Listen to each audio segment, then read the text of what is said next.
En 1956, el escritor Gustavo Adolfo Bécquer viajó a un pueblo del noroeste de Zaragoza y quedó tan perturbado por lo que encontró que dedicó varios de sus escritos más inquietantes a ese lugar. No a un cementerio abandonado, no a una catedral en ruinas, a un pueblo vivo, habitado, rodeado de campos de cultivo. Un pueblo que llevaba 400 años oficialmente maldito. No maldito en el sentido folclórico que aplican las guías turísticas a cualquier callejón oscuro de Europa. Maldito en el sentido canónico, eclesial, documentado en pergamino, excomulgado por la Iglesia Católica con su nombre escrito en el registro de la Santa Sede como lugar prohibido. La maldición nunca ha sido levantada. Trasmoz sigue excomulgado hoy. Ese es el punto de partida. No la leyenda, el hecho administrativo. Lo que rodea a ese hecho, lo que lo precedió durante siglos y lo que vino después, compone una historia que mezcla disputas feudales, botánica medicinal convertida en acusación criminal, violencia eclesiástica y la construcción deliberada de un mito que benefició a quienes tenían poder en la región. El castillo que domina el pueblo, desde su cima basáltica, no es un decorado. Es la pieza central de todo. Trasmoz no es el castillo de la fantasía popular. Es el castillo de los hechos. El pueblo se encuentra en la comarca del Moncayo, en el extremo noroccidental de la provincia de Zaragoza, a escasos kilómetros de la frontera con Soria y a poco más de 20 de Tarazona, que fue durante siglos la sede episcopal que ejerció jurisdicción directa sobre este territorio. La altitud media de la zona ronda los 800 metros sobre el nivel del mar, aunque el Moncayo, la montaña que domina todo el paisaje, alcanza los 2.316 metros y constituye la cima más alta del sistema ibérico en Aragón. No es un detalle ornamental. La geografía del Moncayo determinó la historia de Trasmoz durante siglos.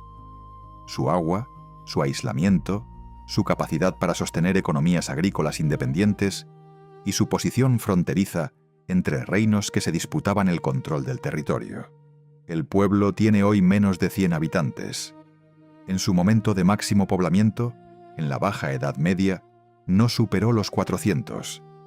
Ha sido dominio señorial de familias que se mataron entre sí. Ha sido laboratorio de persecución inquisitorial. Ha sido escenario del mayor proceso de estigmatización de una comunidad campesina documentado en el Aragón medieval. Y ha sido ignorado por la historiografía general durante siglos, reducido a una nota a pie de página en estudios sobre brujería aragonesa o a una entrada de colores en guías turísticas que reproducen la leyenda sin tocar el archivo. La documentación existe. Está dispersa entre el Archivo Histórico Nacional de Madrid, el Archivo de la Corona de Aragón en Barcelona, los fondos del Archivo Diocesano de Tarazona y registros notariales del siglo XV conservados en Zaragoza. Nadie ha hecho con ella un relato completo. Lo que sigue es ese intento. El Moncayo es una masa montañosa de origen hercínico, formada durante la orogenia que reorganizó la corteza terrestre europea hace aproximadamente 300 millones de años. El núcleo de la montaña está compuesto de granitos igneises, materiales que afloran en las cotas superiores y que dan a la cumbre ese aspecto desnudo, gris, azulado, casi lunar que describieron los viajeros románticos del siglo XIX. Las laderas inferiores, en cambio, se cubren de materiales sedimentarios depositados durante el Mesozoico, areniscas, calizas y en la zona que rodea a Trasmoz, basaltos de origen volcánico cuaternario que configuran un paisaje de crestas oscuras y suelos de coloración rojiza por la oxidación del hierro. Esa roca basáltica es la misma sobre la que se asienta el castillo. No fue una elección arquitectónica arbitraria. El promontorio basáltico que domina Trasmoz es el único punto del entorno inmediato que ofrece visibilidad completa en los 360 grados, y su resistencia natural a la erosión lo convirtió en plataforma defensiva antes de que nadie colocara la primera piedra sobre él. El Moncayo fue considerado sagrado antes de la romanización. Las fuentes clásicas son escasas pero consistentes. Marcial, el poeta nacido en Bilbilis, la ciudad hispanorromana situada a unos 50 kilómetros al suroeste, menciona en varias de sus epigramas la montaña bajo el nombre de Mons Caeus o Caius, y la asocia con divinidades de tipo ctónico, relacionadas con la tierra y el inframundo. Los pueblos celtíberos que habitaron las laderas del Moncayo antes de la conquista romana desarrollaron cultos vinculados a las fuentes de agua que brotan en la montaña, algunas de las cuales, como las que alimentan el río Huecha, fluyen directamente hacia el territorio de Trasmoz.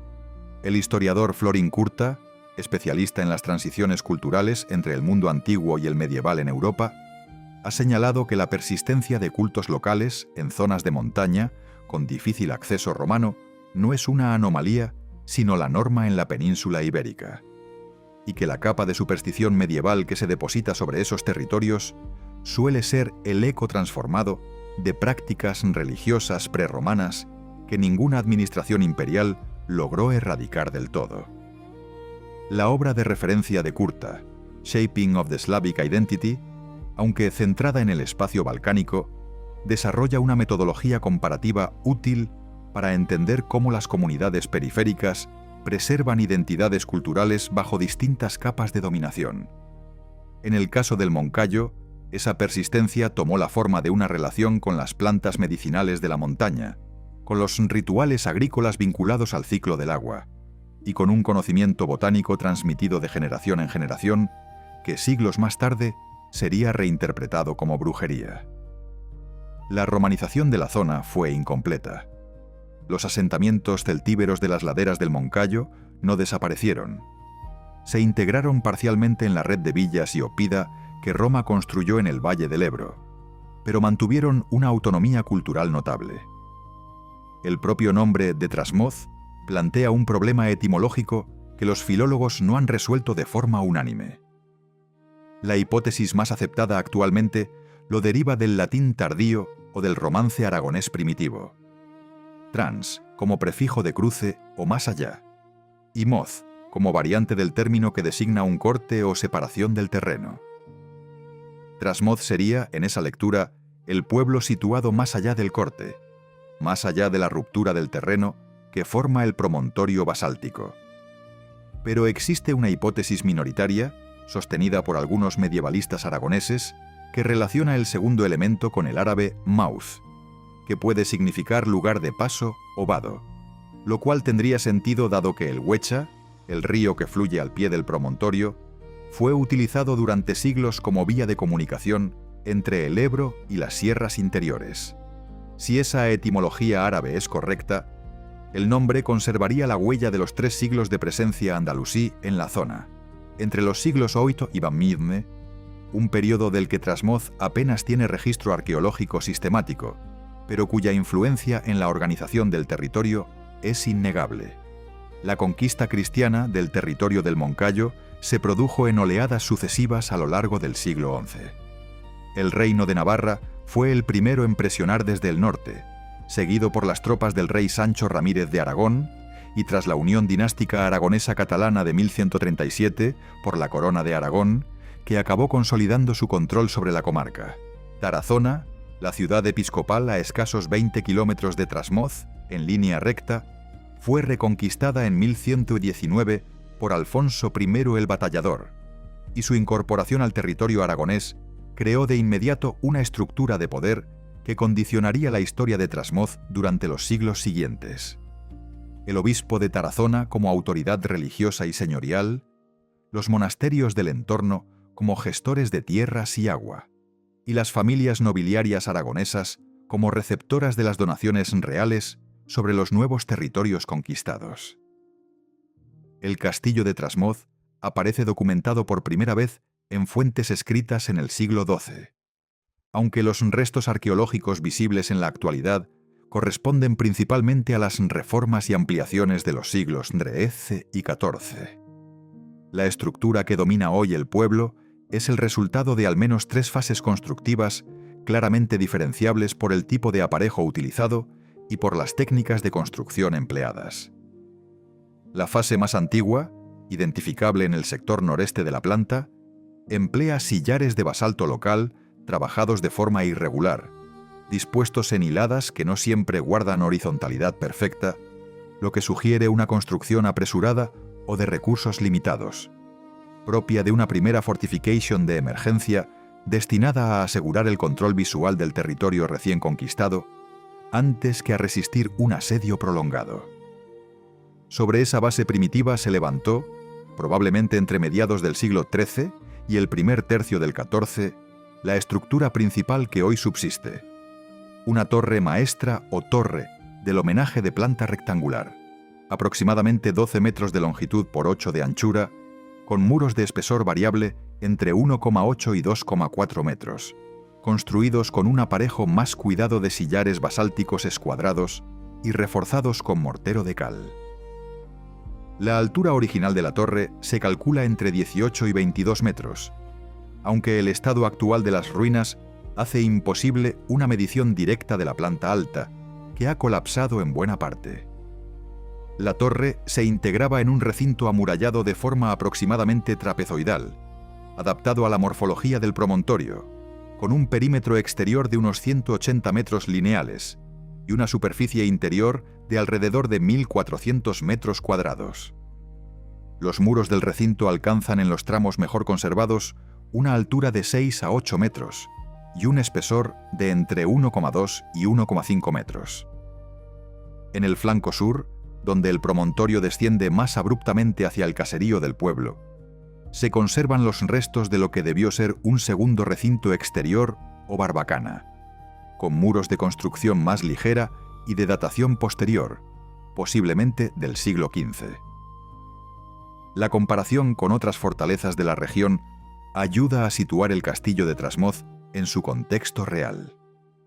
El castillo de Borja, a unos 30 kilómetros al norte, responde a un programa constructivo similar, pero con recursos señoriales claramente superiores. Sus sillares son más uniformes. Sus torres semicirculares flanqueantes están mejor integradas en el recinto, y su superficie interior casi dobla la de Trasmoz. El castillo de Añón de Moncayo, en la misma comarca, es en cambio más pequeño y de construcción más rudimentaria. Trasmoz ocupa una posición intermedia. No es la gran fortaleza de una familia poderosa, sino la fortaleza funcional de un señorío de tamaño medio, suficiente para controlar el territorio circundante y para intimidar a la población campesina, pero no diseñada para resistir un ejército real bien equipado. Ese dato importa. El castillo de Trasmoz nunca fue concebido para guerras entre reinos. Fue concebido para guerras entre vecinos, entre señores locales, entre el poder episcopal y el poder nobiliario. Y fue en esas guerras pequeñas y sucias, no en las grandes batallas de los libros de historia, donde se forjó la leyenda negra del lugar. La familia que dejó una huella más profunda en la historia del castillo fue la de los Luna, no los Luna del gran Pedro de Luna, el antipapa Benedicto XIII que desafió a Roma desde Peñíscola y cuya historia es bien conocida, sino una rama lateral y menos ilustre de ese mismo linaje, que recibió el señorío de Trasmoz en el siglo XIV, a través de una donación real cuyas circunstancias exactas no están del todo claras en los registros disponibles. La familia Luna, en su conjunto, era una de las más poderosas de Aragón. Había dado cardenales, jueces, administradores reales y con el ya mencionado Benedicto XIII, incluso un papa que el Concilio de Constanza declaró ilegítimo en 1417. La rama que recibió Trasmoz no tenía ese nivel de influencia, pero sí los recursos suficientes para consolidar el señorío, ampliar el castillo y entrar en conflicto con la sede episcopal de Tarazona por el control del agua y de los derechos de paso en la zona. Ese conflicto, que empezó siendo un litigio sobre derechos feudales y acabó convirtiéndose en una guerra de representaciones simbólicas y religiosas, es el nudo central de toda la historia de Trasmoz. Y para entenderlo, hay que entender qué era el obispado de Tarazona en ese momento. Tarazona en el siglo XIV era una de las sedes episcopales más activas de Aragón. No la más rica ni la más poderosa políticamente, pero sí una de las más agresivas en la defensa de sus prerrogativas territoriales.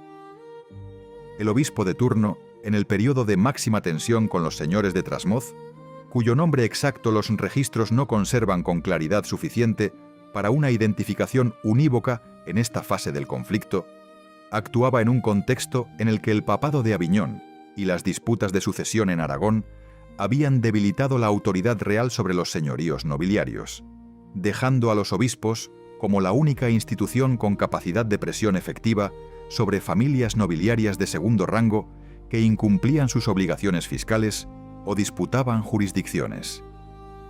El instrumento que el derecho canónico ponía en manos de los obispos para esas situaciones era el entredicho, una suspensión de los sacramentos y servicios religiosos en el territorio afectado. No la excomunión personal del Señor, sino algo más contundente desde el punto de vista social: la privación colectiva de bautismos, matrimonios, entierros en tierra sagrada, misas. El entredicho convertía a toda una comunidad en rehén del conflicto entre su Señor y la Iglesia.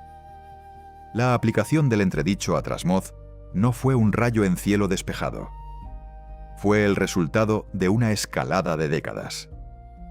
La documentación más temprana del conflicto entre los señores de Trasmoz y el obispado de Tarazona data de finales del siglo XIV y gira en torno a tres disputas concretas: el control de los molinos harineros situados sobre el río Huecha, los derechos de diezmo sobre las cosechas de ciertas parcelas cuya adscripción jurisdiccional era ambigua, y el uso de ciertos caminos de montaña que el obispado reclamaba como vías de paso bajo su jurisdicción.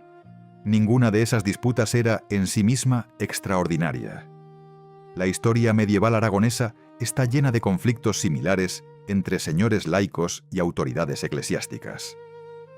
Lo que convirtió el caso de Trasmoz en algo diferente fue la acumulación, la persistencia y la decisión final del obispado de resolver el litigio no mediante arbitraje, sino mediante la herramienta más contundente disponible.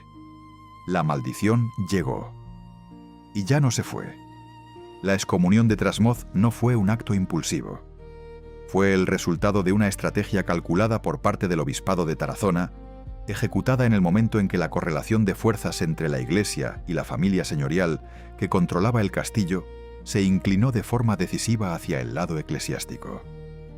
Para entender ese momento, hay que situar Aragón en el tablero político del siglo XV, porque lo que ocurrió en Trasmoz no ocurrió en el vacío.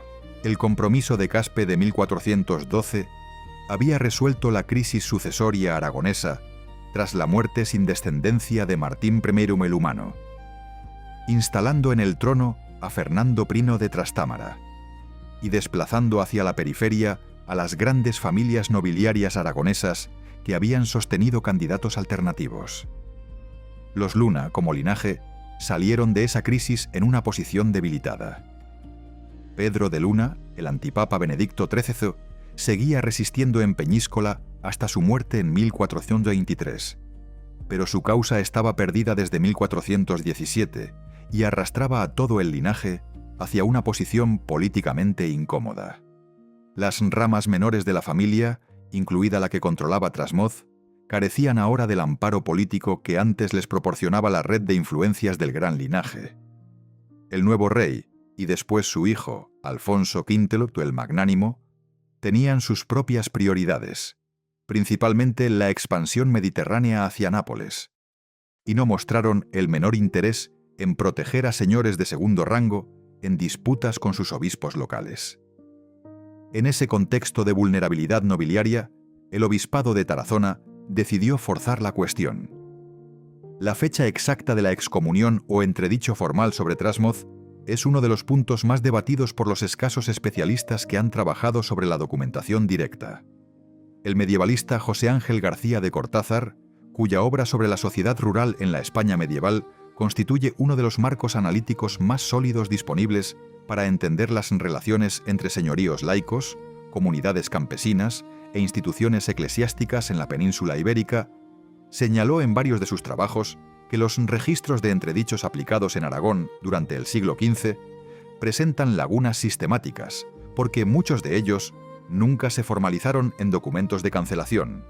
Se aplicaban, producían sus efectos prácticos y simplemente nunca se levantaban de forma explícita porque el conflicto que los había generado tampoco se resolvía de forma explícita.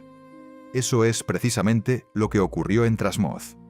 No hay un decreto de levantamiento del entredicho porque el conflicto nunca se cerró. La maldición no se perpetuó por olvido burocrático. Se perpetuó porque ninguna de las dos partes cedió lo suficiente como para hacer posible un acuerdo.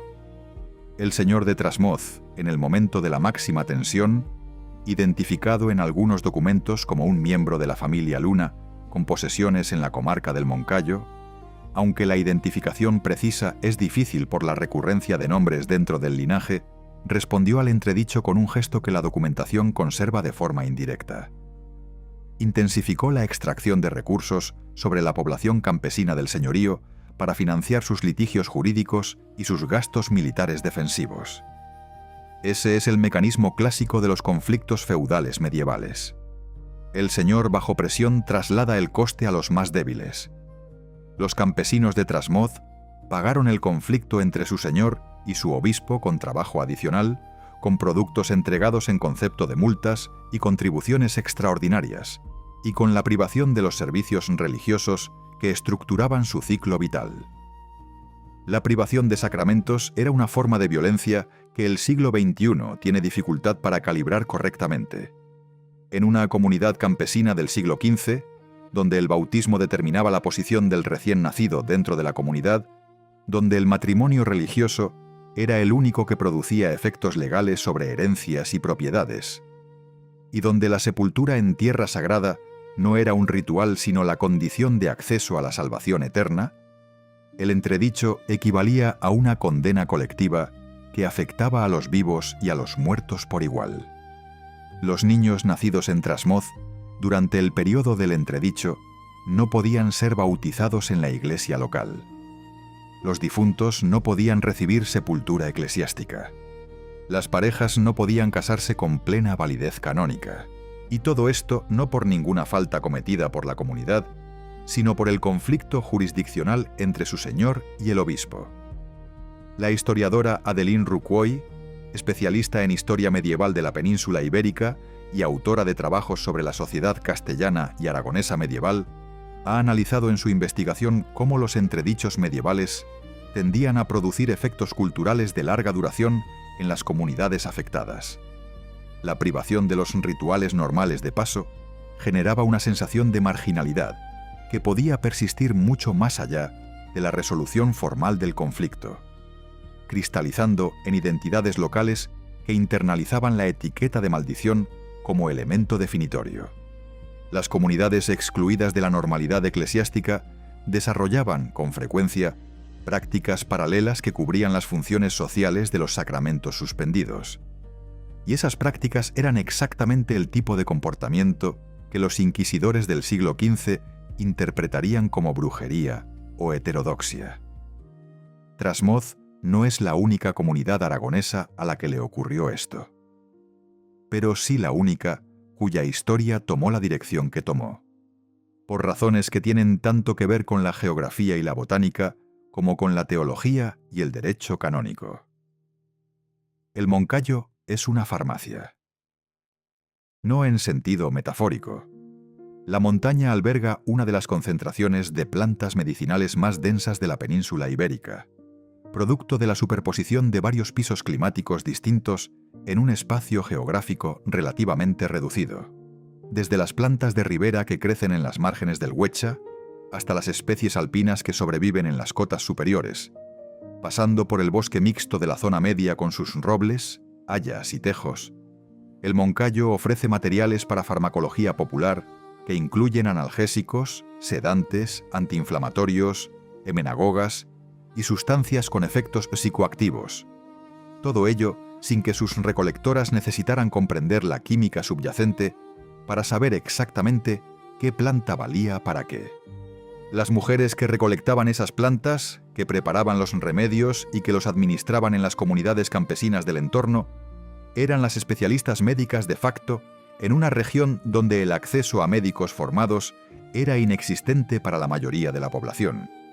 Su conocimiento era empírico, acumulado durante generaciones, transmitido de forma oral y práctica y profundamente específico.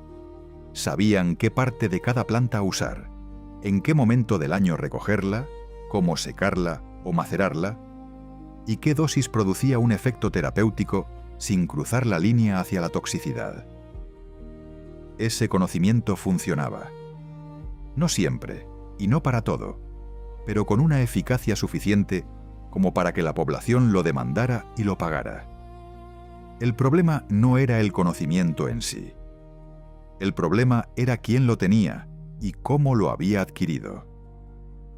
En el marco intelectual de la Iglesia tardomedieval, el conocimiento que una mujer campesina sin formación académica poseía sobre las propiedades de plantas psicoactivas o sobre cómo inducir contracciones uterinas solo podía tener una fuente legítima o ilegítima.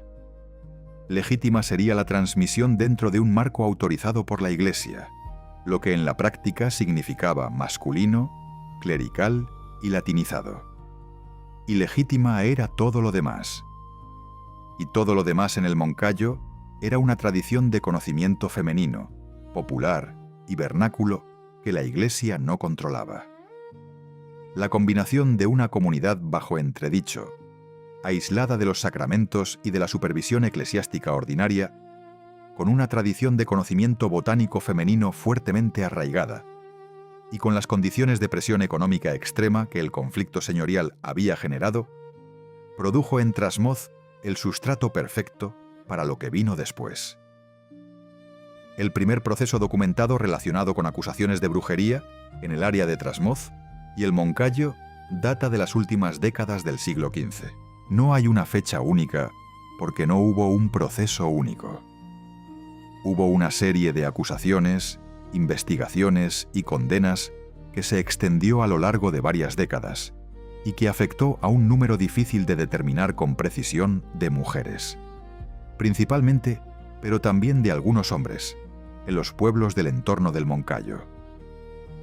Trasmoz fue el epicentro, pero no el único escenario. El contexto general de esa persecución es inseparable de la publicación del Malleus Maleficarum en 1486. El tratado de Heinrich Kramer, inquisidor dominico, fue el primer manual sistemático de identificación, interrogatorio y procesamiento de brujas, que alcanzó una difusión amplia gracias a la imprenta de Gutenberg, tecnología que llevaba apenas 3 décadas funcionando cuando el Malleus apareció.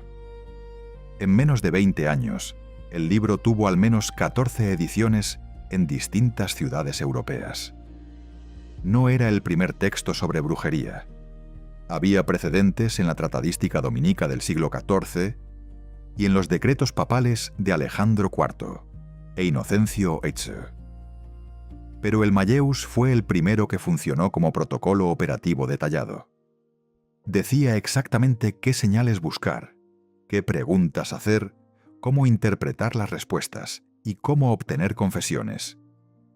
Proporcionó a los inquisidores locales un marco conceptual uniforme para reinterpretar prácticas que en otro contexto habrían sido simplemente medicina popular o ritual agrícola.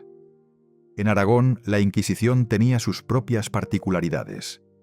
El Tribunal del Santo Oficio de Zaragoza, creado en 1484, 2 años antes de la fundación de la Inquisición española, unificada bajo Torquemada, actuaba dentro de la jurisdicción de la Corona de Aragón con cierta autonomía respecto al modelo castellano.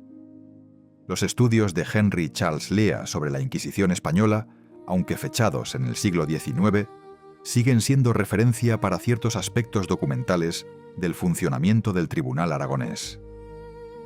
Más recientemente, el historiador Henry Kamen, autor de una de las revisiones más completas del funcionamiento de la Inquisición española, publicadas en inglés, ha señalado que el Tribunal aragonés mostró históricamente menor obsesión con la brujería que el castellano o que sus equivalentes centroeuropeos, y que la mayoría de los procesos de brujería en Aragón fueron iniciados por jurisdicciones eclesiásticas locales, no por el Santo Oficio directamente.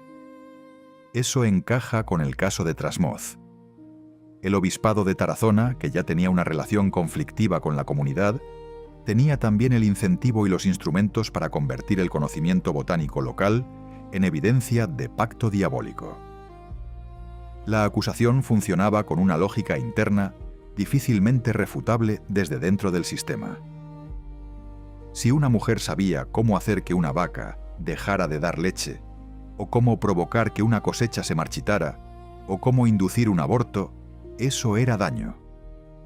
El daño requería una causa sobrenatural, porque nadie en el siglo XV tenía la categoría conceptual de veneno vegetal de acción específica sobre el sistema reproductor bovino o sobre los mecanismos de germinación de las semillas. La causa sobrenatural requería un agente. El agente en el marco teológico disponible era el demonio. El demonio actuaba a través de pactos con humanos. La mujer que producía el daño era, por tanto, la pactaria. El círculo se cerraba perfectamente, y se cerraba más rápido cuanto más aislada estaba la comunidad de cualquier instancia que pudiera ofrecer una explicación alternativa. La violencia que se ejerció sobre las mujeres acusadas en Trasmoz y el Moncayo fue documentada de forma parcial. Los registros inquisitoriales conservados presentan lagunas importantes para este periodo y esta zona. Lo que sabemos con certeza es que hubo condenadas, que algunas sufrieron penas de azotes y vergüenza pública, que al menos en algunos casos se produjeron condenas más graves, y que el resultado final fue la consolidación de la reputación del pueblo como lugar de brujería. Esa reputación, una vez establecida, se autoalimentó. Nuevas acusaciones encontraban un contexto ya predispuesto a creerlas, y la memoria colectiva del pueblo fue transformándose para incorporar la etiqueta de maldición como parte de su identidad narrativa. Hay una contradicción que los archivos dejan ver con claridad, aunque ningún cronista de la época la articuló de forma explícita. Las mismas mujeres que el obispado de Tarazona perseguía como brujas por sus conocimientos botánicos eran, al mismo tiempo, las únicas personas que podían proporcionar atención médica básica a la población de Trasmoz, incluidos los representantes locales de la misma iglesia que las perseguía. El prior de la iglesia local, si enfermaba de fiebres otoñales, recurría a los mismos remedios de plantas del Moncayo que preparaban las mujeres acusadas de brujería. No hay ninguna hipocresía especial en eso. Era simplemente la realidad de un sistema médico que no tenía alternativas disponibles. Pero la contradicción deja claro que la persecución no fue una respuesta a una amenaza real, sino una herramienta de control social en manos de quien tenía el poder suficiente para ejercerlo. El castillo fue durante todo este periodo el polo físico del poder señorial.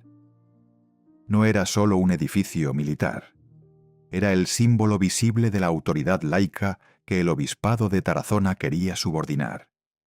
Y era también el lugar donde los señores de Trasmoz tomaban las decisiones que afectaban a la vida de todos los campesinos del señorío. ¿Cuánto trabajo debían aportar? ¿Qué parte de su cosecha debían entregar? ¿Qué caminos podían usar? ¿Dónde podían construir sus casas? La fortaleza miraba el pueblo desde arriba, literalmente y en todos los sentidos posibles.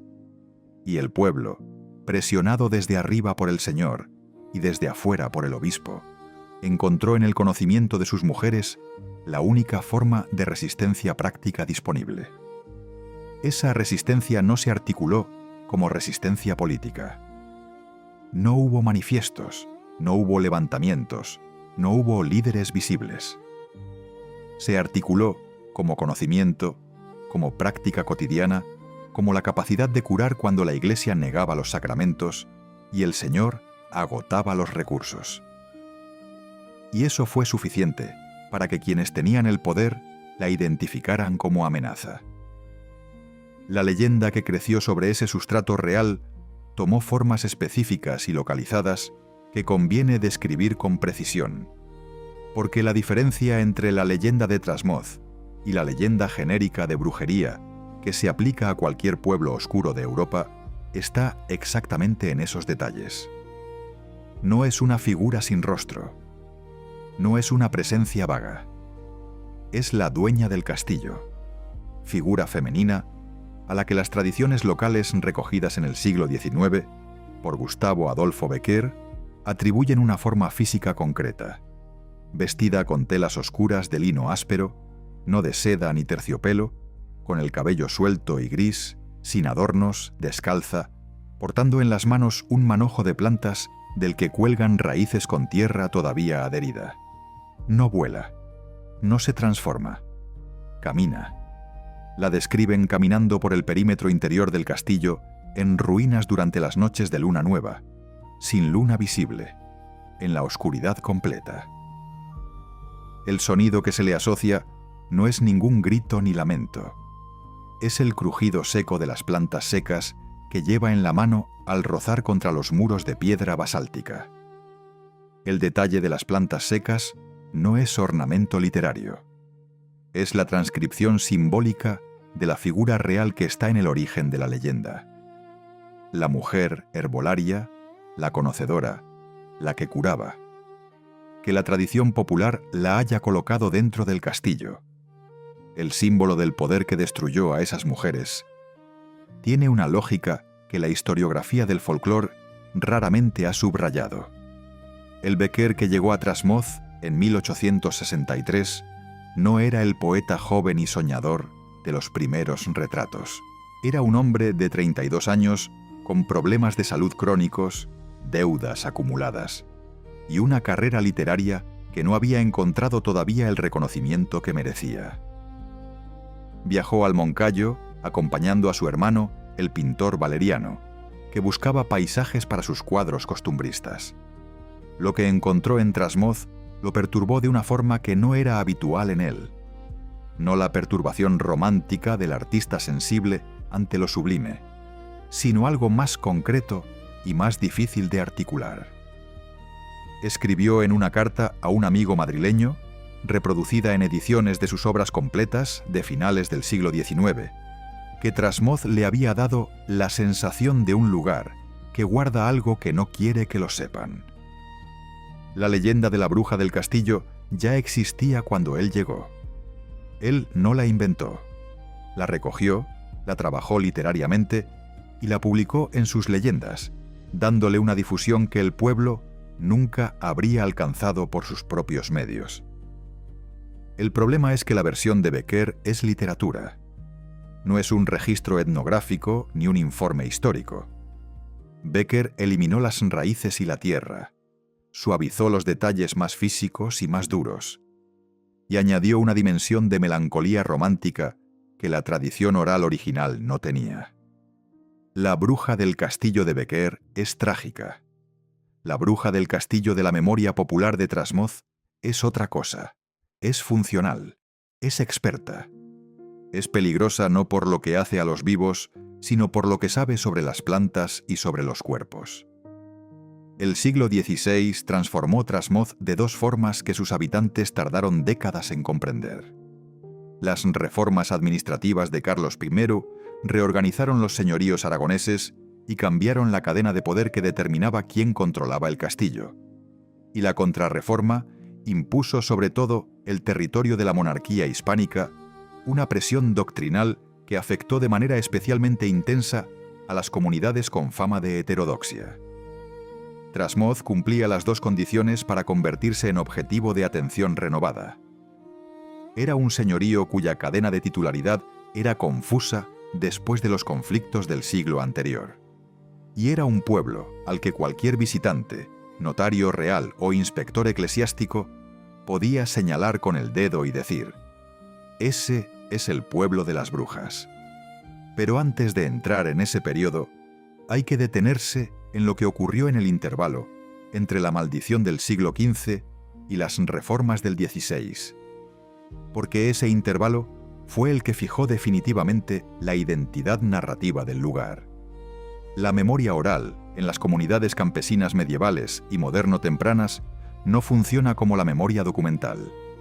No archiva, no indexa, transforma. Lo que ocurrió en Trasmoz entre aproximadamente 1450 y 1530, un periodo de 80 años del que hay poca documentación directa, fue una elaboración colectiva de los traumas del siglo anterior en forma de relatos que los hacían manejables. El conflicto entre el señor y el obispo se convirtió en una guerra entre poderes sobrenaturales. Las mujeres perseguidas por sus conocimientos botánicos se convirtieron en participantes activas de rituales nocturnos cuyo carácter mágico les daba una agencia que en la vida real nunca habían tenido. El castillo, el lugar del poder que las había aplastado, se convirtió en el escenario de sus reuniones, en el lugar donde recuperaban simbólicamente lo que se les había quitado. Ese mecanismo de inversión simbólica, por el que los oprimidos de un sistema toman los símbolos del poder que los oprime y los reinterpretan como espacios de resistencia sobrenatural, ha sido estudiado en profundidad por los especialistas en folclore europeo. El historiador y etnólogo Carlo Ginzburg, cuya obra El queso y los gusanos, y especialmente Historia nocturna, constituye el análisis más riguroso disponible sobre la relación entre folclore de brujería y resistencia cultural popular en la Europa moderna temprana, demostró que los sabbats y reuniones de brujas descritos en los procesos inquisitoriales no eran invenciones puras de los inquisidores, sino la reinterpretación forzada de rituales agrícolas y de fertilidad preexistentes que las comunidades campesinas habían practicado durante siglos. Los inquisidores no inventaban desde cero, tomaban material real y lo recodificaban dentro de su marco teológico. En el caso del Moncayo, ese material real eran los rituales de recolección de plantas en los momentos astronómicos considerados óptimos, los que las tradiciones agrícolas locales, heredadas de época prerromana a través de capas sucesivas de transmisión oral, habían preservado con una precisión notable. Recoger ciertas plantas en luna menguante, secar otras a la sombra de las rocas basálticas, preparar ciertos compuestos en los días anteriores al solsticio. Todo eso tenía una base empírica sólida que el conocimiento popular había codificado en forma de ritual. El sábat de Trasmoz, tal y como aparece descrito en las declaraciones de los procesos del siglo XV y en las versiones literarias posteriores, tiene lugar invariablemente en el promontorio del castillo, no en el bosque ni en ningún claro del monte, aunque el bosque del Moncayo habría ofrecido espacios más adecuados para reuniones nocturnas desde el punto de vista práctico. El castillo como escenario es una elección simbólica, no logística. Es el lugar del poder del Señor, es el lugar de la represión, y es el lugar donde la inversión simbólica es más completa y más cargada de significado. Los detalles físicos que la tradición oral conservó y que Becker parcialmente recogió son coherentes internamente. Las reuniones se producían en el patio interior del recinto amurallado, no en la torre ni en ninguna estancia cerrada. La oscuridad era condición necesaria. No había antorchas ni fuego visible desde el exterior. Los participantes llegaban por el flanco oeste del promontorio, el único con una pendiente practicable sin ayuda de escalas. Los objetos que portaban eran exclusivamente botánicos: plantas, raíces, cortezas. No había estatuas, no había imágenes, no había símbolos dibujados en el suelo. El ritual, si es que merece ese nombre, consistía básicamente en un intercambio de conocimiento. ¿Quién sabía qué? ¿Qué había funcionado en los casos recientes? ¿Qué planta había resultado inesperadamente eficaz o inesperadamente peligrosa? Lo que los inquisidores vieron en ese intercambio de información médica empírica fue un conciliábulo demoníaco. Lo que era, en términos funcionales, era la única forma de consulta médica colectiva disponible en esa comunidad. El siglo XVI introdujo un elemento nuevo que cambió la naturaleza del conflicto: la imprenta. No directamente en Trasmoz, donde la mayoría de la población era analfabeta y ningún taller de impresión funcionó jamás. Pero la imprenta en las ciudades cercanas, Zaragoza principalmente, producía ahora textos que circulaban por toda Aragón con una velocidad desconocida hasta entonces. Entre esos textos estaban los tratados de demonología, las colecciones de casos de brujería y también, en el otro extremo, los primeros herbarios sistemáticos que intentaban clasificar las plantas medicinales con criterios racionalistas. Esa tensión entre el marco demonológico y el marco botánico naciente se jugó en lugares como Trasmoz de una forma concreta y visible. El señorío de Trasmoz pasó en el siglo XVI por al menos 2 cambios de titularidad, resultado de muertes sin descendencia y de compraventas entre familias nobiliarias aragonesas de segundo rango. Esa inestabilidad en la cima del poder señorial tuvo consecuencias directas sobre la población. Cada cambio de señor traía una renegociación de las obligaciones campesinas, una revisión de los derechos de uso sobre tierras comunales y una reafirmación de la autoridad señorial que frecuentemente adoptaba formas coercitivas. El castillo era el lugar desde el que se comunicaban esas decisiones. El señor o su representante convocaba a los cabezas de familia del pueblo al patio del castillo y les informaba de los nuevos términos. No había negociación. La convocatoria al castillo era una sumisión ritual que los documentos notariales de la época describen con un vocabulario que lo deja claro sin necesidad de interpretación. Los campesinos comparecían ante el señor en su fortaleza, en presencia de sus hombres armados, y reconocían los derechos del nuevo titular. La iglesia de Trasmoz, construida en los siglos XII o XIII y remodelada en varias fases posteriores, desempeñó durante este periodo un papel ambiguo. Era la institución que representaba al obispado de Tarazona, la misma institución que había maldecido al pueblo, pero era también el espacio físico donde los campesinos se casaban, bautizaban a sus hijos y enterraban a sus muertos cuando las circunstancias del entredicho lo permitían, es decir, en los periodos de menor tensión entre el señor y el obispo. La coexistencia entre la maldición formal y la práctica religiosa cotidiana es uno de los aspectos más difíciles de entender desde la perspectiva actual, pero tiene una lógica interna que la historiografía medieval ha comenzado a estudiar con más atención. El entredicho no era una línea continua de exclusión, sino una presión intermitente. Había periodos en los que el obispado la aplicaba con rigor y periodos en los que la dejaba en suspenso de facto sin levantarla formalmente, dependiendo de la situación política y de los intereses inmediatos de la sede episcopal. Esa ambigüedad institucional fue el caldo de cultivo de una identidad local contradictoria que persiste hasta hoy. Los habitantes de Trasmoz han vivido durante siglos con la consciencia de ser el pueblo maldito, lo que en la práctica significaba 2 cosas simultáneas: ser objeto de desprecio y desconfianza por parte de los pueblos vecinos, y ser depositarios de una reputación que les daba un tipo peculiar de poder simbólico. Los vecinos de los pueblos del entorno del Moncayo tenían miedo de los de Trasmoz. Ese miedo era humillante para los de Trasmoz en cuanto significaba exclusión social. Pero era también útil. Nadie robaba en Trasmoz. Nadie provocaba a sus habitantes sin pensárselo 2 veces.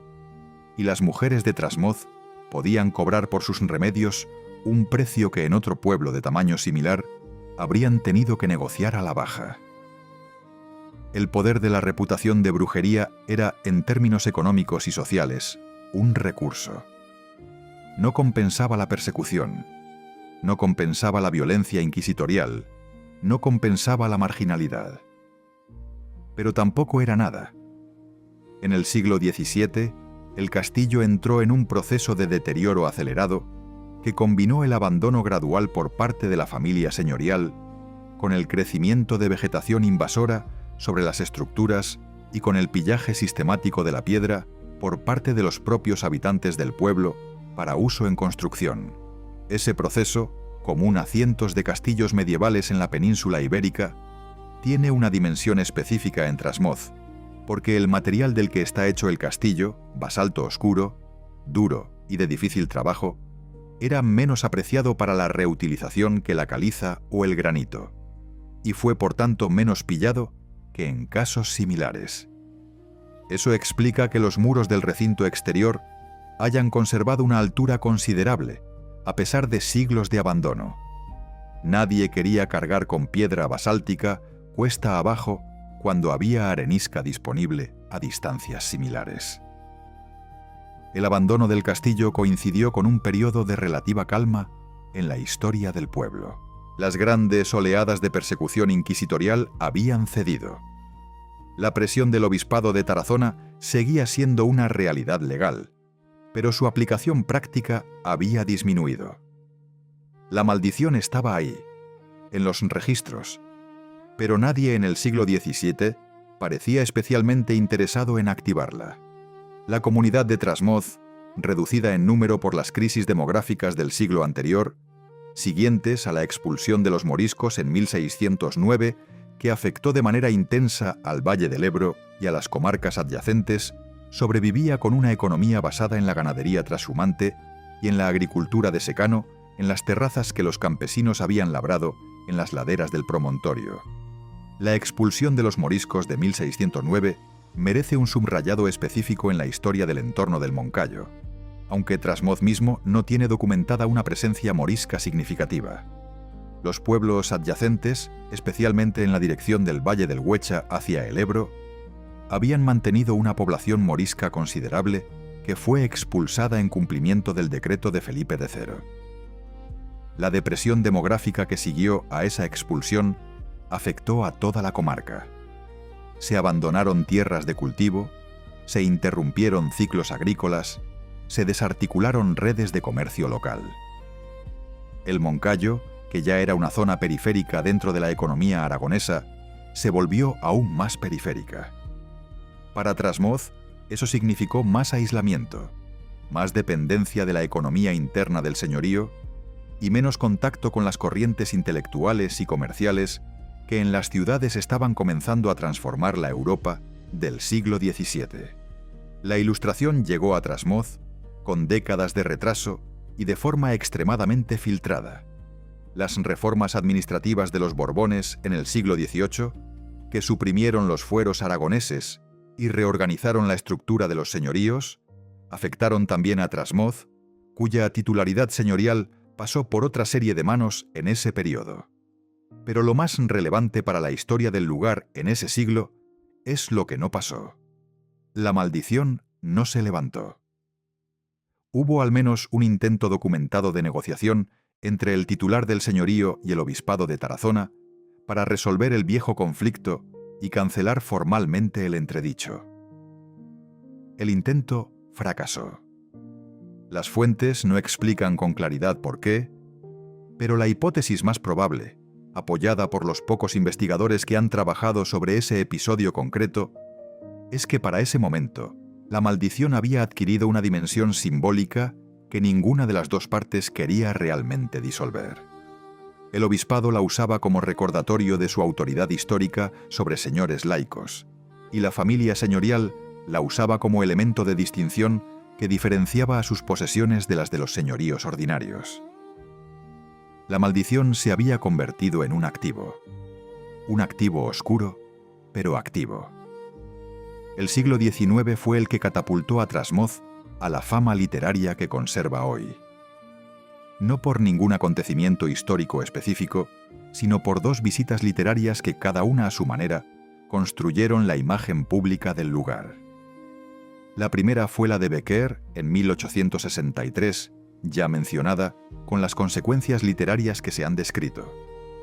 La segunda, menos conocida, fue la del novelista y periodista aragonés Ramón Sender, que no visitó Trasmoz en el siglo XIX, sino en el XX, pero cuya relación con el paisaje del Moncayo y con la memoria colectiva de la brujería aragonesa informó varias de sus novelas y sirvió de vector de transmisión de la leyenda hacia el público del siglo XX hispanohablante.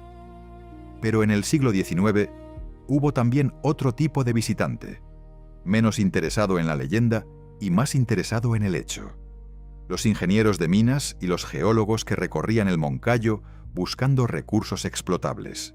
Sus informes, conservados en los fondos del Ministerio de Fomento, describen el promontorio del castillo con una frialdad técnica que resulta casi chocante comparada con el lenguaje de Becker. Tanto el basalto del promontorio como las areniscas de las laderas cercanas presentaban características que los hacían interesantes para la construcción, pero difíciles de extraer de forma rentable, dado el aislamiento de la zona y la ausencia de vías de comunicación adecuadas. El castillo, desde esa perspectiva, era simplemente una acumulación de material inerte sobre una plataforma geológica de valor potencial, pero de acceso difícil. Nadie invirtió en la explotación. El promontorio se quedó como estaba. Ese doble registro del siglo XIX, el literario y el técnico, prefigura la doble vida que Trasmoz llevaría en el siglo XX. Un lugar que existía simultáneamente como dato en registros administrativos y como imagen en la imaginación colectiva, y que encontraba en esa duplicidad la fuente de un conflicto que aún no ha resuelto. El siglo XX encontró a Trasmoz en la misma condición que había mantenido durante los 3 siglos anteriores. Un señorío tardío, convertido en municipio ordinario por los decretos de abolición de los señoríos de 1837, con una población que no llegaba a los 300 habitantes en su momento de mayor concentración decimonónica, y que comenzaba ya el descenso que caracterizaría a toda la España rural interior a lo largo del siglo siguiente. La abolición legal del régimen señorial había cambiado el nombre del titular del poder local, que pasó de señor a propietario de las fincas más extensas, pero no había cambiado la estructura real de dependencia económica de la mayor parte de la población respecto a quienes controlaban la tierra. El castillo llevaba ya décadas en estado de ruina avanzada cuando el siglo XX comenzó. La torre del homenaje había perdido toda la planta alta y parte de la segunda. Los muros del recinto exterior presentaban derrumbes significativos en el sector sur. La vegetación, principalmente zarzas, higueras silvestres y algunos pinos que habían germinado en las grietas del mortero, aceleraba el deterioro al introducir presión mecánica en las juntas de los sillares. Nadie había tomado ninguna medida de conservación, porque nadie, en la escala de prioridades de la administración española de finales del siglo XIX y principios del XX, consideraba que un castillo rural en un pueblo de 200 almas en el noroeste de Zaragoza mereciera recursos públicos. La Guerra Civil Española llegó al entorno de Trasmoz de una forma lateralizada pero real. El Frente de Aragón, que se estabilizó durante casi 2 años, entre agosto de 1936 y marzo de 1938, en una línea que corría aproximadamente a lo largo del río Jalón y sus afluentes, dejó a la comarca del Moncayo en zona republicana durante la mayor parte del conflicto. Las milicias anarquistas que controlaron gran parte del Aragón republicano establecieron en la comarca varios colectivos agrarios que intentaron reorganizar la producción según principios libertarios. Trasmoz, por su tamaño y su aislamiento, tuvo un papel marginal en ese experimento, pero no fue completamente ajeno a él.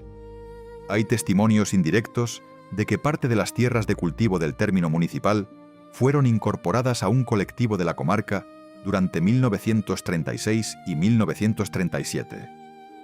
Lo que afectó directamente al pueblo fue la ofensiva de Aragón de 1938, cuando las tropas franquistas rompieron el frente republicano y avanzaron hacia el Mediterráneo.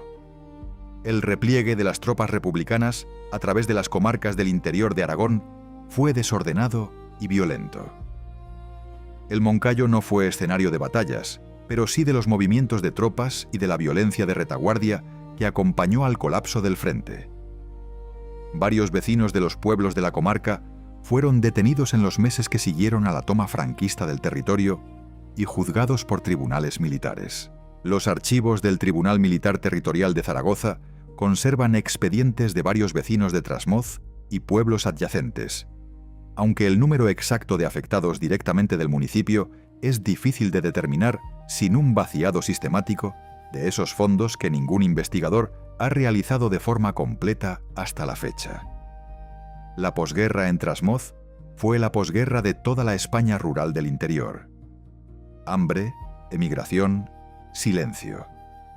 El régimen franquista no tuvo ningún interés particular en Trasmoz. No lo persiguió especialmente ni lo protegió especialmente. Lo ignoró, que era la forma más eficaz de asfixiar a las comunidades rurales pequeñas sin necesidad de ninguna actuación directa. Sin inversión en infraestructuras, sin acceso a los mercados urbanos que se estaban reconstruyendo en las ciudades, y sin la mano de obra joven que comenzó a emigrar hacia Zaragoza y Barcelona desde mediados de los años 50, Trasmoz perdió en 3 décadas la mitad de su población. En ese contexto de despoblación y marginalidad económica, la leyenda de la brujería y la maldición adquirieron un nuevo valor instrumental.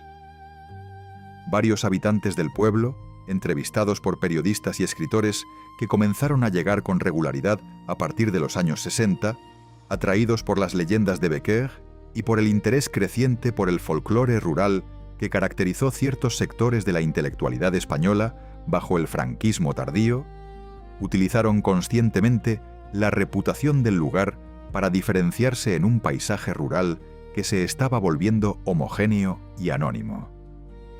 Ser el pueblo de las brujas era una identidad que producía ingresos escasos pero reales, en forma de los primeros visitantes que llegaban a ver el castillo y a escuchar las historias, y que producía también una cohesión comunitaria, basada en la diferencia respecto al entorno. El historiador Julio Caro Baroja, la figura más importante de la etnografía española del siglo XX y autor de Las brujas y su mundo, publicado en 1961, estudió el fenómeno de la brujería en la península ibérica desde una perspectiva que combinaba el rigor histórico con la atención al contexto social y económico de las comunidades afectadas. Caro Baroja no trabajó específicamente sobre Trasmoz, con la profundidad que dedicó a otras zonas, especialmente el País Vasco y Navarra, pero su marco analítico es directamente aplicable al caso. Sostenía que la brujería, como fenómeno social, solo puede entenderse en relación con las estructuras de poder específicas de la comunidad que la produce, y que las acusaciones de brujería siguen invariablemente las líneas de fractura social existentes, amplificando conflictos previos en lugar de generarlos. En Trasmoz, esas líneas de fractura eran el conflicto entre el señorío y el obispado, la presión sobre los campesinos y la posición de las mujeres como depositarias de un conocimiento que el sistema de poder dominante no podía controlar directamente. Caro Baroja murió en 1995, habiendo visto cómo algunas de sus tesis sobre la racionalidad social de la brujería, consideradas heterodoxas en su momento, eran asumidas progresivamente por la historiografía académica internacional. Su influencia sobre todos los investigadores españoles que trabajaron sobre brujería aragonesa en la segunda mitad del siglo XX fue determinante. El turismo llegó a Trasmoz de forma tímida en los años 80 y comenzó a estructurarse como actividad organizada en los 90, cuando la Diputación Provincial de Zaragoza empezó a invertir en la señalización y en la mejora de los accesos a pueblos del Moncayo con valor patrimonial o folclórico. Trasmoz tenía las dos cosas. El castillo, aunque en estado de ruina, era un bien patrimonial catalogado, y la leyenda de la brujería era un valor turístico evidente en un mercado que comenzaba a mostrar apetito por el turismo de misterio y de historia oscura. La combinación fue explotada con una estrategia que el ayuntamiento, entonces gobernado por alcaldes que alternaban la ambición turística con la consciencia de vivir en un pueblo real y no en un parque temático, intentó mantener en un equilibrio difícil. El equilibrio era difícil porque las dos versiones del lugar, la turística y la histórica, eran incompatibles en varios puntos fundamentales. La versión turística necesitaba brujas, figuras sobrenaturales, rituales nocturnos, una maldición que todavía vibraba en el aire. La versión histórica tenía mujeres asesinadas o perseguidas, un conflicto de poder eclesiástico señorial de manual y una comunidad campesina aplastada entre dos instituciones que luchaban por los ingresos del señorío. La primera versión vendía entradas y noches de hotel. La segunda incomodaba a la Iglesia y a la imagen de Aragón como destino seguro y agradable. La contradicción entre ambas versiones tomó forma concreta en 1999, cuando el Ayuntamiento de Trasmoz solicitó formalmente al Obispado de Tarazona, ahora integrado en la diócesis de Tarazona-Tudela, el levantamiento del entredicho medieval. La respuesta fue negativa. No contundentemente negativa, no con un portazo, sino con esa negativa eclesiástica elegante que consiste en no responder directamente, sino en indicar que el asunto requiere estudio, que los documentos originales deben ser revisados, que hay protocolos que seguir y que se volverá a hablar en el momento oportuno. El momento oportuno no llegó en 1999 ni ha llegado en los 25 años transcurridos desde entonces. La maldición sigue vigente, no como metáfora, como estado legal dentro del derecho canónico. El número de personas que residen de forma permanente en Trasmoz, a fecha de los últimos padrones municipales disponibles, no supera las 70. En los meses de verano, especialmente durante el fin de semana que el ayuntamiento dedica cada año a la celebración de las jornadas de brujería del Moncayo, esa cifra se multiplica por un factor de 50 o 60. 3 o 4 mil personas que llegan al pueblo en automóvil, caminan por sus dos calles principales, suben al promontorio del castillo, compran amuletos y herbarios en los puestos instalados para la ocasión y se van antes de que oscurezca porque no hay alojamiento suficiente en el pueblo ni en los inmediatos alrededores para absorber una demanda de esa magnitud. Esa desproporción entre la escala del acontecimiento y la escala real del pueblo es en sí misma un dato relevante. Trasmoz tiene la capacidad de convocar miles de personas interesadas en su historia, y no tiene las infraestructuras para recibirlas ni el tejido social para beneficiarse de forma sostenida de esa atracción. El dinero que generan las jornadas de brujería sale del pueblo casi con la misma rapidez con que entra. Los visitantes compran en puestos que en muchos casos son externos al municipio, llenan los depósitos de gasolina en la gasolinera de Tarazona o de Borja y comen en restaurantes de las ciudades cercanas porque en Trasmoz no hay restaurante con capacidad suficiente para gestionar miles de comensales en un solo fin de semana. El castillo recibe visitas durante todo el año, no solo en las jornadas. La subida al promontorio es libre. No hay taquilla, no hay guía oficial, no hay ningún tipo de interpretación estructurada del bien patrimonial. Los visitantes llegan, suben por el camino que bordea la ladera oeste del promontorio, el mismo por el que la tradición oral decía que llegaban las brujas a sus reuniones nocturnas, y se encuentran ante un conjunto de ruinas que impresiona por su posición y por el tipo de piedra, pero que sin contexto previo resulta difícil de leer. La torre del homenaje, o lo que queda de ella, es el elemento más prominente. 3 de sus 4 muros originales subsisten hasta una altura de entre 6 y 10 metros, dependiendo del tramo. Y la esquina noreste, la mejor conservada, alcanza casi los 12 metros. El paramento interior ha perdido gran parte del enfoscado de cal que originalmente recubría la piedra. Y los sillares de basalto quedan al descubierto mostrando esa coloración oscura, casi negra en los tramos húmedos, que da al conjunto una gravedad visual que ninguna guía turística necesita exagerar. La realidad del lugar es más inquietante que cualquier descripción fabricada. Dentro del recinto, en el sector suroeste donde la roca natural del promontorio aflora al nivel del suelo, hay una oquedad de dimensiones modestas, aproximadamente 2 metros de profundidad por 1,5 de anchura y 1,2 de altura, que la tradición local identifica como la Cueva de la Bruja. No hay ninguna evidencia arqueológica de que ese espacio haya sido utilizado como lugar de habitación o de práctica ritual. Es simplemente una fractura natural del basalto, ampliada ligeramente en algún momento indeterminado por acción humana, posiblemente para uso como almacén de aperos o como refugio temporal de pastores. Pero el nombre ha persistido, y con él la función simbólica. Los visitantes actuales depositan en esa oquedad flores secas, pequeñas monedas, papeles doblados con peticiones o agradecimientos escritos a mano. El lugar ha recuperado, sin que nadie lo planificara, la función votiva de los santuarios prerromanos que pudo haber tenido en algún momento de su historia antigua. Nadie lo planeó.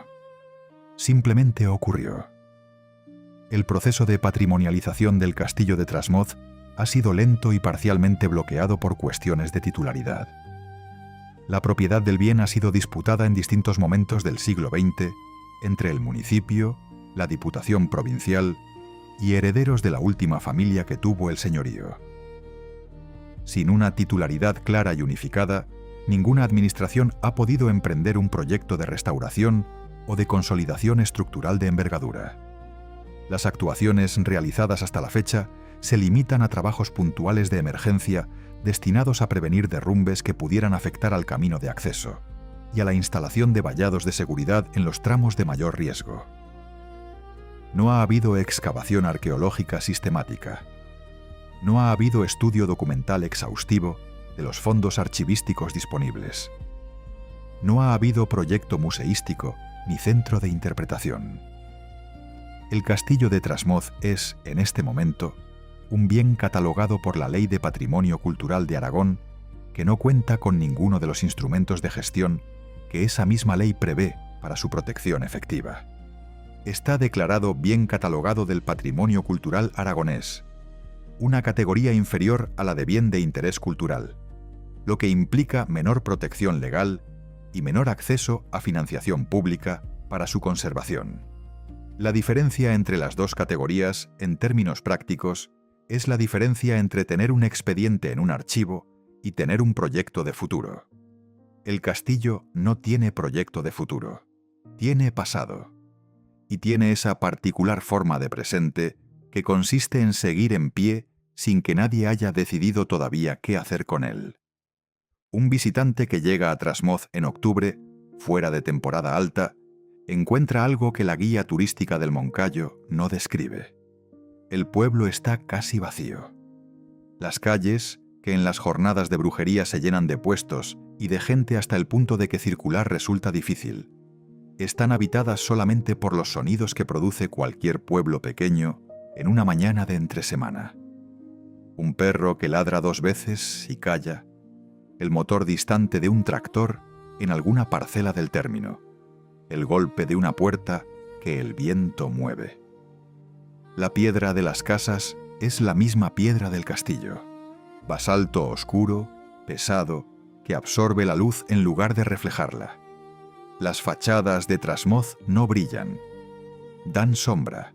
El visitante que sube al castillo sin compañía y sin el ruido de un grupo organizado, experimenta el promontorio de una forma que los visitantes de las jornadas no pueden experimentar, sin intermediación, sin la pantalla del entretenimiento colectivo.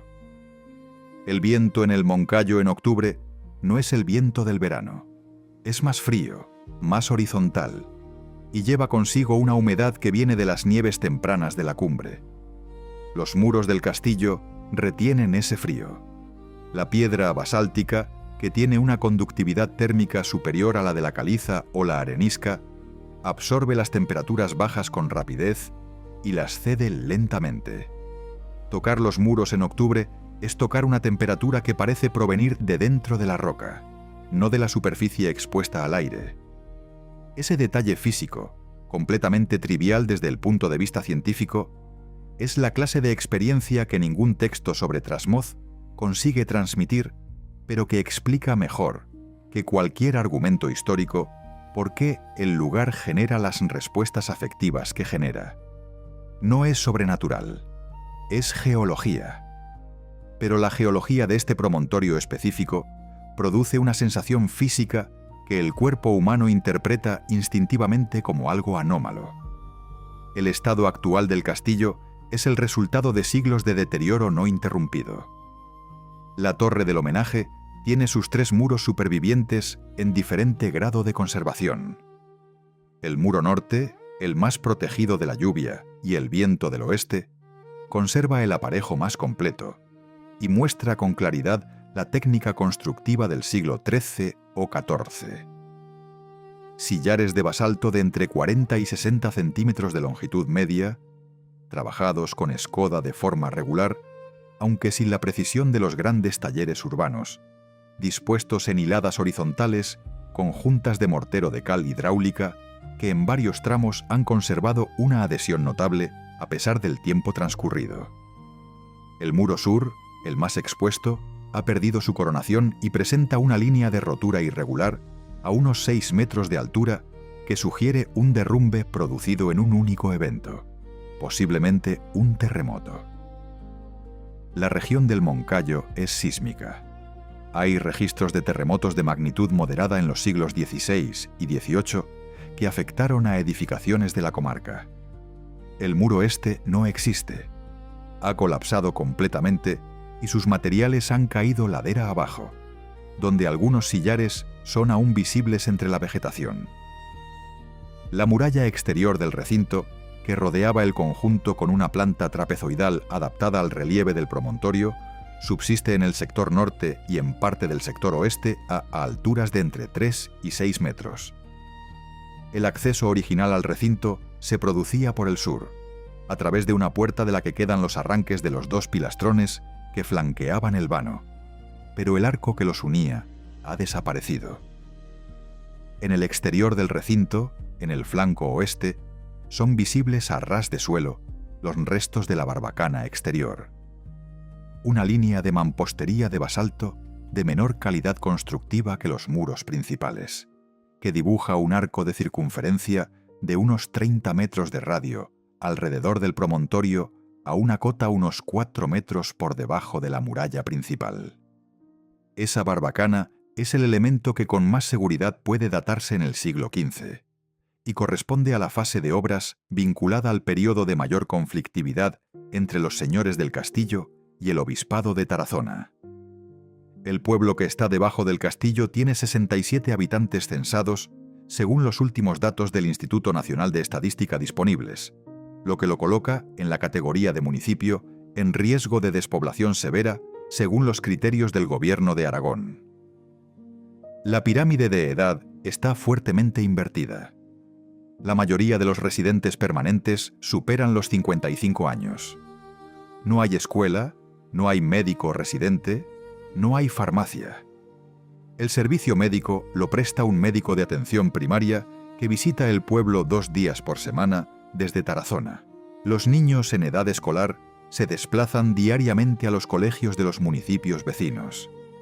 Ha sido señorío medieval. Ha sido epicentro de persecución inquisitorial. Ha sido maldición canónica vigente durante 5 siglos. Y hoy es un municipio con 67 habitantes que depende de un médico itinerante para la atención básica de salud. El contraste entre la intensidad de la historia acumulada en este lugar y la fragilidad de su existencia presente es el hecho más importante sobre Trasmoz. No la brujería, no la maldición, el contraste. Las jornadas de brujería del Moncayo se celebran cada año, generalmente en el último fin de semana de julio o el 1 de agosto. El programa ha variado a lo largo de los años, pero mantiene un núcleo estable. Conferencias sobre brujería y folclore, visitas nocturnas guiadas al castillo, puestos de artesanía y herbolaria, y en algunos años actuaciones teatrales o musicales vinculadas a la temática del evento.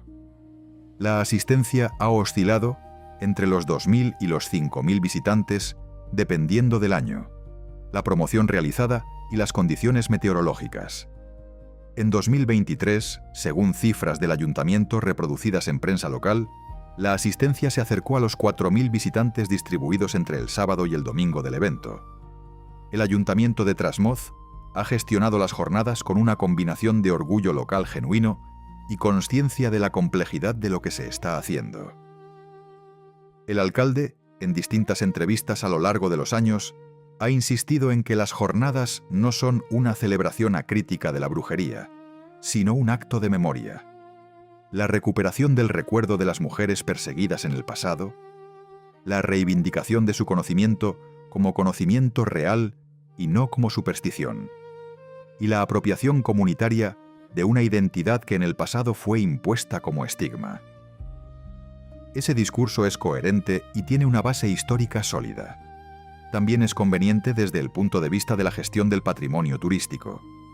Las dos cosas no son incompatibles, pero conviene no confundirlas. La contradicción más visible del lugar actual es la que existe entre la explotación turística de la maldición y la indiferencia institucional hacia el bien patrimonial que es el soporte físico de esa maldición. El castillo se vende como atracción, genera visitantes, produce ingresos para el evento anual y al mismo tiempo se deteriora sin que nadie haya comprometido recursos suficientes para detener ese deterioro. La paradoja es la siguiente. Si el castillo colapsa, la atracción principal desaparece. Si la atracción principal desaparece, el evento pierde su ancla física. Si el evento pierde su ancla física, el pueblo pierde el único motor económico que tiene. Y con el pueblo desaparece también lo que queda de la memoria viva del lugar. No es una hipótesis catastrofista. Es la dirección en la que van las cosas si no cambia nada. El investigador aragonés Manuel Gómez de Valenzuela, especialista en historia de los señoríos y de la propiedad rural en Aragón, ha publicado trabajos sobre los archivos notariales aragoneses medievales y modernos que son relevantes para entender la cadena de titularidades del señorío de Trasmoz, aunque su trabajo no se ha centrado específicamente en este municipio. El tipo de documentación que Gómez de Valenzuela ha analizado en otros contextos, los registros notariales de transferencias de señorío, los inventarios de bienes señoriales, los libros de cuentas de las administraciones locales, es exactamente el tipo de documentación que permitiría reconstruir con detalle la historia económica y social de Trasmoz en los siglos XVI, XVII y XVIII, el periodo del que menos sabemos. Esa investigación no se ha hecho. Los fondos existen. Los investigadores que podrían hacerla existen. El proyecto no existe. El problema de la documentación es también el problema de la leyenda. Cuanto menos se sabe con certeza sobre un lugar, más espacio ocupa la leyenda. Y cuanto más espacio ocupa la leyenda, menos incentivos hay para hacer el trabajo de archivo que reduciría ese espacio. Trasmoz ha llegado a un equilibrio perverso en el que la ignorancia histórica es rentable a corto plazo y destructiva a largo. Hay un aspecto de la historia de Trasmoz que las guías turísticas y los reportajes de divulgación raramente mencionan. La botánica del Moncayo, que fue el origen de todo. El conocimiento de las plantas que las mujeres del pueblo transmitieron durante generaciones y que el obispado de Tarazona persiguió como brujería, ese conocimiento existe todavía. No en los libros, no en los manuales de etnobotánica, aunque algunos trabajos académicos de los últimos 30 años han comenzado a documentar las especies de uso medicinal del Moncayo y las formas tradicionales de su preparación. Existe en la práctica de algunos habitantes del pueblo y de la comarca que siguen recolectando plantas en los momentos considerados óptimos, que siguen preparando remedios con métodos transmitidos de generación en generación y que siguen administrándolos de forma discreta y sin publicidad a quien los pide. No es magia. Es farmacología empírica con 500 años de experimentación documentada únicamente en la memoria. El etnobotánico Pío Fontquer, cuyo diccionario de botánica y cuya obra Plantas medicinales, el Dioscórides renovado, siguen siendo referencia fundamental para la identificación y caracterización de las plantas medicinales de la península ibérica, catalogó en su trabajo varias de las especies más características del Moncayo e identificó sus propiedades activas con una precisión que la química moderna ha confirmado en buena medida. Fontquer trabajó en la primera mitad del siglo XX, murió en 1964 y dedicó parte de su actividad a documentar el conocimiento botánico popular en zonas rurales antes de que la emigración y la modernización lo hicieran desaparecer. El conocimiento que recogió en el área del Moncayo en los años 30 y 40 del siglo XX era el mismo conocimiento que las mujeres de Trasmoz habían practicado en el siglo XV.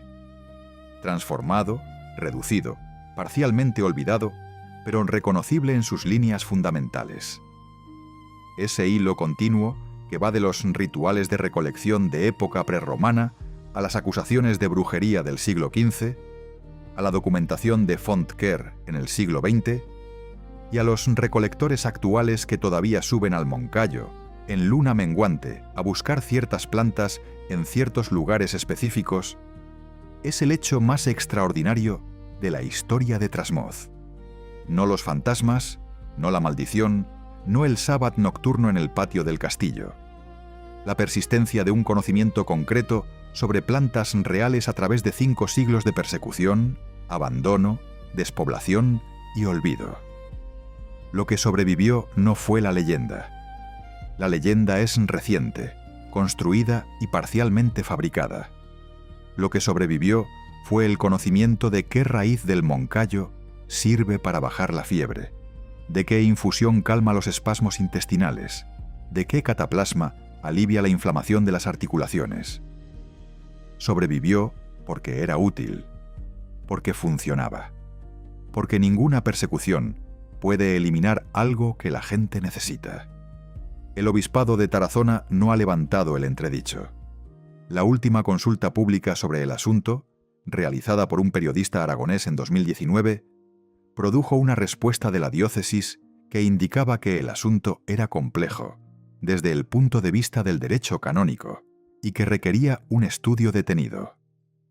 El Ayuntamiento de Trasmoz no ha vuelto a solicitar formalmente el levantamiento desde 1999, aunque el tema reaparece periódicamente en declaraciones públicas del alcalde y en los debates que preceden a cada edición de las jornadas.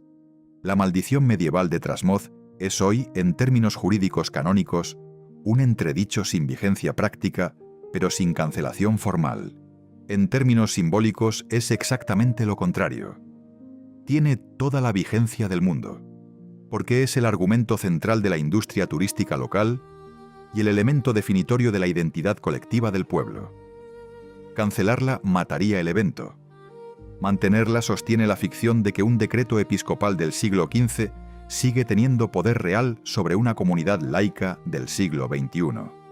La última visita documentada de un investigador académico al Archivo Diocesano de Tarazona para trabajar sobre los fondos relacionados con Trasmoz data de 2011, según los registros de consultas del archivo. Desde entonces, 11 años de documentación potencialmente accesible han esperado sin investigador. Hay 67 personas que viven en Trasmoz todo el año. El castillo tiene 3 muros y media torre. El cuarto muro está en la ladera, entre las zarzas. Y la maldición sigue donde siempre ha estado. En un registro eclesiástico que nadie ha cancelado, en una sede diocesana, a 20 kilómetros, en línea recta del promontorio basáltico, sobre el que todavía se levantan, a 12 metros de altura, en el punto mejor conservado, los sillares de basalto negro que los canteros del siglo XIII pusieron allí para que duraran. Están durando.